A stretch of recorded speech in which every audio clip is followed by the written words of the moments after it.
Tahong or mussels. Ayan po. Ganito dito, naka ano na siya. Frozen siya. Merong may nabibili sa seafoods na hindi frozen. Pero maliliit siya eh. Mas gusto ko itong malalaki. Ayan. Isasahog ko. Ayun, lalagyan ko ng ginger, garlic, and onion, and tomato. At saka yung sayote. At saka, mayroon akong dahon ng ampalaya. Medyo mapait-pait yun. Masarap. Ayan. Ayan, igigisa ko na siya.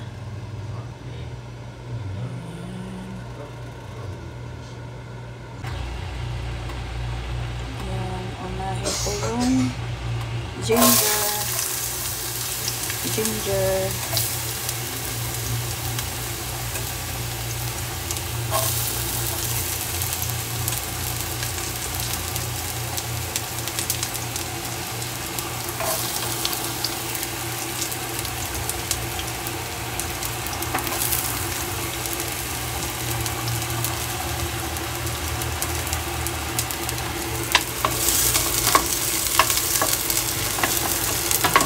Bawang po at saka yung luya pinaghahalo ko na.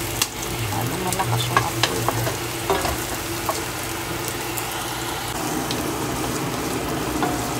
Ayan. Sibuyas.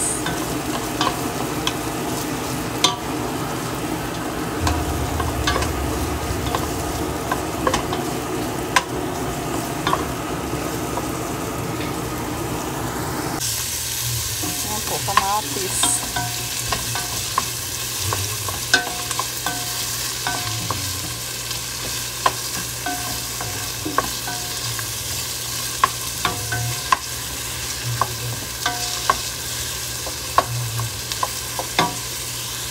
Ayan po yung mussel dito, ang lalaki. Ayan po siya.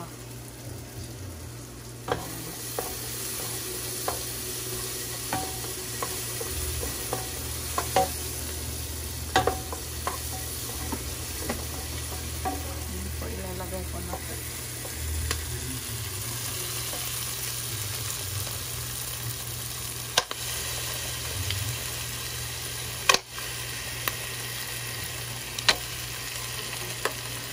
Masarap din siya i-bake. Masarap din ito i-bake. Lagyan ng cheese.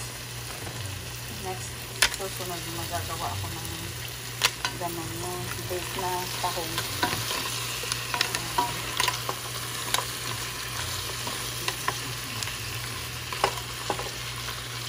Iba lang kayo. Yung sa seafoods na fresh, maliliit yung nandoon.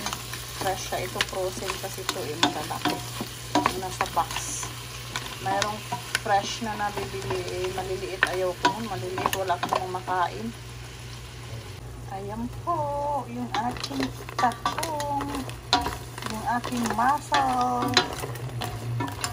Masarap yung sabaw niya.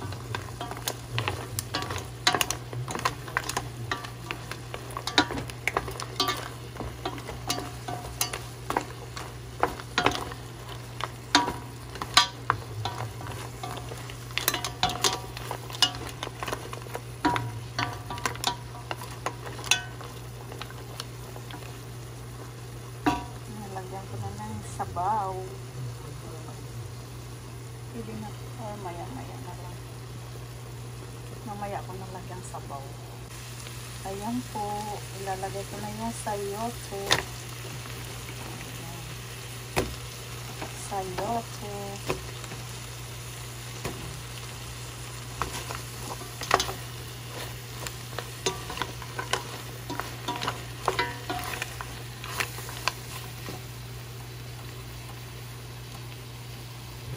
sabaw na, ayan, tubig. Mainit yung aking tubig.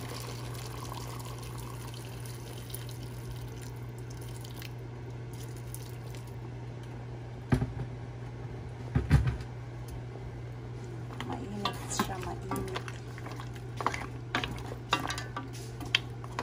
Diba? Ayun, mabilis lang naman siya maluto.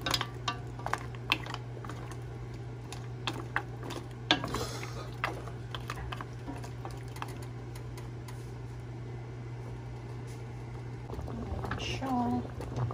Yummy.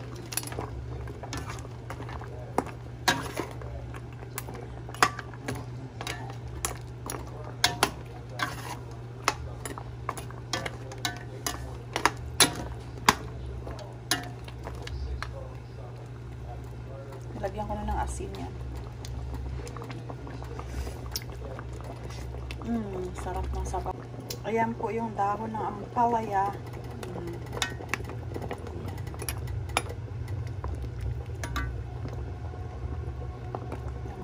Dahon ng ampalaya kasi mapait-pait.